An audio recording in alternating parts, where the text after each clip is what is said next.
एकादशष्टितमः सर्ग। ययाति का अपने पुत्र पुरु को अपना बुढ़ापा देकर बदले में उसका यौवन लेना और भोगों से तृप्त होकर पुनः दीर्घ काल के बाद उसे उसका यौवन लौटा देना। पुरु का अपने पिता की गद्दी पर अभिषेक तथा यदु को साव। शुक्राचार्य के कुपित होने का समाचार सुनकर नहुष कुमार ययाति को बड़ा दुख हुआ।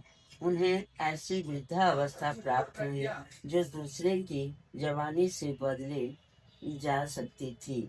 उस विलक्षण जरावस्था को पाकर राजा ने यदु से कहा, यदु, तुम धर्म के ज्ञाता हो, मेरे महायशस्वी पुत्र, तुम मेरे लिए दूसरे के शरीर में संचारित करने के योग्य इस जरावस्था को ले लो। मैं भोगों द्वारा रमण करूंगा, अपनी भोग विषयक इच्छा को पूर्ण करूंगा। नरश्रेष्ठ, अभी तक मैं विषय भोगों से तृप्त नहीं हुआ हूँ। इच्छानुसार विषय सुख का अनुभव करके फिर अपने वृद्धावस्था में मैं तुमसे ले लूंगा। उनकी यह बात सुनकर यदु ने नरश्रेष्ठ ययाति को उत्तर दिया, आपके लाडले बेटे पुरु ही इस वृद्धावस्था को ग्रहण करें। पृथ्वीनाथ, मुझे तो आपने धन से तथा पास रहकर लाल प्यार पाने के ये अधिकार से भी वंचित कर दिया है। अतः जिनके साथ बैठकर आप भोजन करते हैं उन्हीं लोगों से युवा अवस्था ग्रहण कीजिए।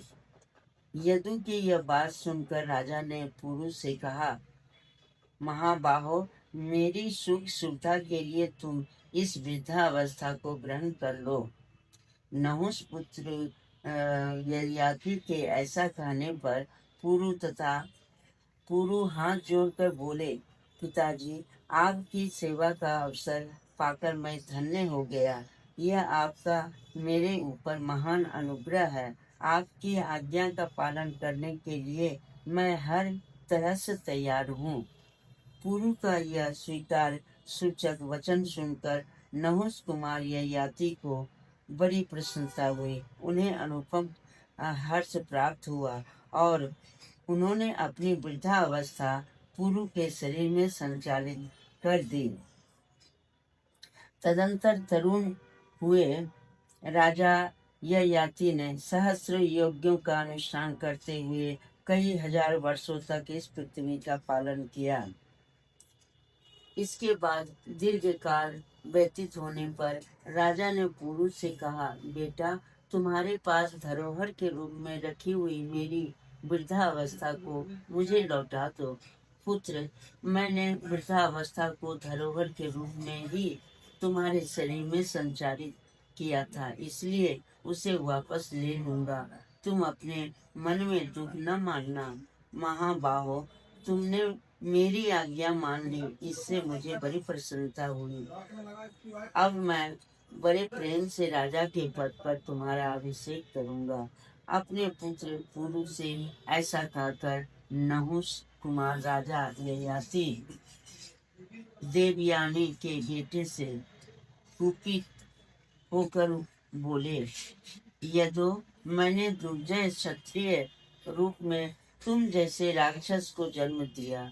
तुमने मेरी आज्ञा का उल्लंघन किया है, अतः तुम अपने संतानों को राज्याधिकारी बनाने के विषय में विफल मनोरथ हो जाओ। मैं पिता हूँ, गुरु हूँ, फिर भी तुम मेरा अपमान करते हो। इसलिए भयंकर राक्षसों और यातुधानों को तुम जन्म दोगे। तुम्हारी बुद्धि बहुत खोटी है, अतः तुम्हारी संतान सोमकुल में उत्पन्न वंश परंपरा में राजा के रूप से प्रतिष्ठित नहीं होगी। तुम्हारी संतति तुम्हारे ही समान उद्दंड होगी। यदु ऐसा कहकर राजर्षि ययाति ने यदु से ऐसा कहकर राजर्षि ययाति ने राज्य की वृद्धि करने वाले पुरु को अभिषेक के द्वारा सम्मानित करके वानप्रस्थ आश्रम में प्रवेश किया। तदंतर दीर्घ काल के पश्चात प्रारब्ध भोग का क्षय होने पर नहुस पुत्र राजा ययाति ने शरीर को त्याग दिया और स्वर्गलोक को प्रस्थान किया।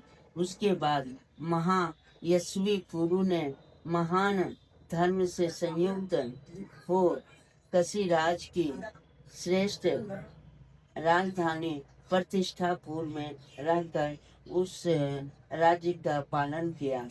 राजकुमार राजकुल से बहिष्कृत यदु ने नगर में तथा दुर्गम क्रोचन वन में सहस्रों यातुधानों को जन्म दिया। शुक्राचार्य ने के लिए दिए हुए इस शाप को राजा ययाति ने क्षत्रिय धर्म के अनुसार धर्म का कर लिया, परंतु राजा निमि ने वशिष्ठ जी के शाप को नहीं सहन किया। सौम्य, यह सारा प्रसंग मैंने तुम्हें सुना दिया। समस्त कृत्यों का पालन करने वाले सत्पुरुषों की दृष्टि का ही हम अनुसरण करते हैं, जिससे राजा नृक की भांति हमें भी दोष न प्राप्त हो। चंद्रमा के समान अनुरग मनोहर मुख वाले श्री राम जब दो ही एक तारे रह गए, पूर्व दिशा अरुण किरणों से रंजित हो लाल दिखाई देने लगे, मानो कुसुम रंग में रंगे हुए अरुण बस से उसने अपने अंगों को ढक लिया हो। इतिहास श्रीमद् रामायण वाल्मीकि आदि काव्य उत्तराखंड 49वां सर्ग। इस प्रकार से वाल्मीकि निर्मित आर्ष रामायण उत्तराखंड में 59वां सर्ग पूरा।